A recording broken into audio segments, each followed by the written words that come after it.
Dhalli namaa uumamaan dheebuu waa baruu qaba. Beekumsa wajjin dhalachuu baatus dandeettii waa beekuu waliin dhalata.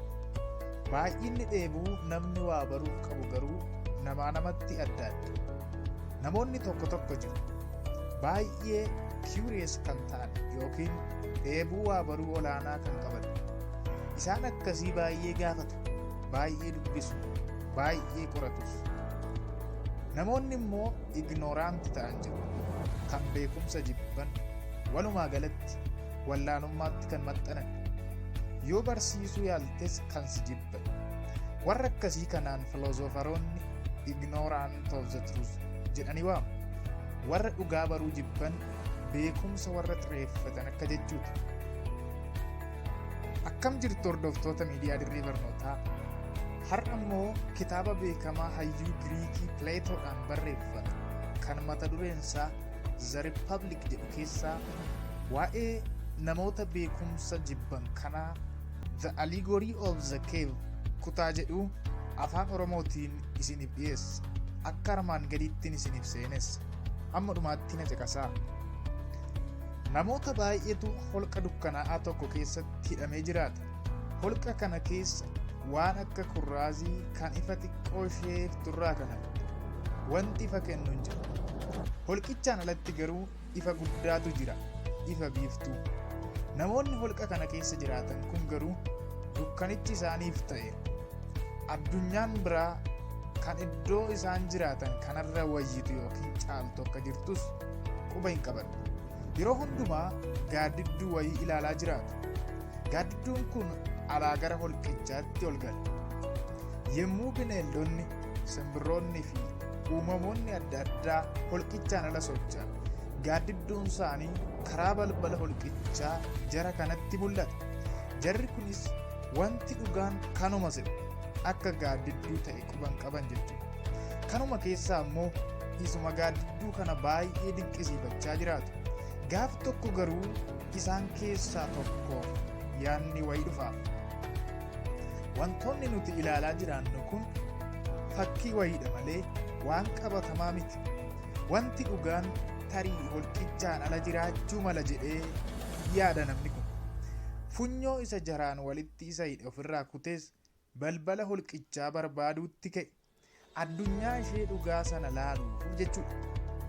Addunyaa dhugaa tanaan Pileetoon fact yookiin the real world yookaan addunyaa dhugaa jedhee waama. Holqa sanaan ammoo addunyaa yaadaa yookiin ideal world jedhee waama Pileetoon. Egaa namichi kun barbaacha baay'een booda balbala holqichaa argatee keessaa gadi ba'a. Gaafa kana waan argee amanuu dadhabe. Biiftuun ija isaatti balaqqeesse. Uumama adda addaa argee nahe. Wantoota holqicha keessatti gaaddidduu isaanii argee ture san hundumaa qaamaan argee dinqisiifate. Amma gaa ofii isaatii addunyaa dhugaan maal akka taatee fi eessa akka jirtu bareera jechuudha. Garuu ammas waan tokkotu isa yaaddesse. Waa'ee hiriyoota isaa warra holqicha keessa jiraatan sanaa yaaduutti ka'e. Yeroo isaa gubuu hin barbaade. Gara holqichaatti deebi'e ariitiidhaan. Waan arge hundumaas hiriyoota isaatti hime. Jarri garuu isa amanuu didan. Gonkumaa isa jalaan qabu. Inumaayyuu isa jibban, isa arrabsan, isa irratti duulanis. Hordoftoota miidiyaa Dirree Barnootaa, egaa The Allegory of the Cave kun fakkeenya. Allegory jechuun mallattoo waan dhugaa bakka bu'u yookaan symbolic representation akka jechuuti. Allegory of the Cave dhugaa bifa asoosamaatiin dhiyaatedha. Kitaabni Pileetoon barreesse The Republic kutaawwan gurguddoo 10 kan qabu yommuu ta'u, kutaan guddaan The Allegory of the Cave jedhu kun kitaaba isa 7ffaadha. Pileetoon kan inni jiraate bara beekumsi gama hundaanuu hin babal'atin keessa, jechuunis dhaloota Kiristoos dura bara 380dha. Pileetoon barataa Soqraates yommuu ta'u, wayita namoonni bara sanii barumsa Soqraatesiin mormaa turan taajjabaa ture. Soqraates yommuu hawaasa keessa naanna'ee isaan barsiisuuf yaalu barumsa keessummaa ta'ee fi kan dargaggoota fincilaaf kakaasu barsiiseera jedhamuudhaan hayyuu ari'atamaa ture. Mana hidhaattis gidirfamaa ture. Boodarras summii obaasanii ajjeesan Sooqiraaxesiin jechuudha. Fileetoonis waa'ee waan kanaa waan garaa isa nyaatee qabeera.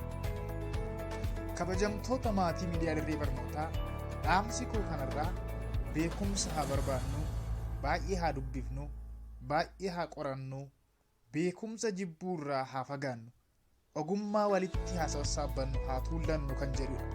Oliyaad Baratichaan ture, Oromiyaa, Finfinnee.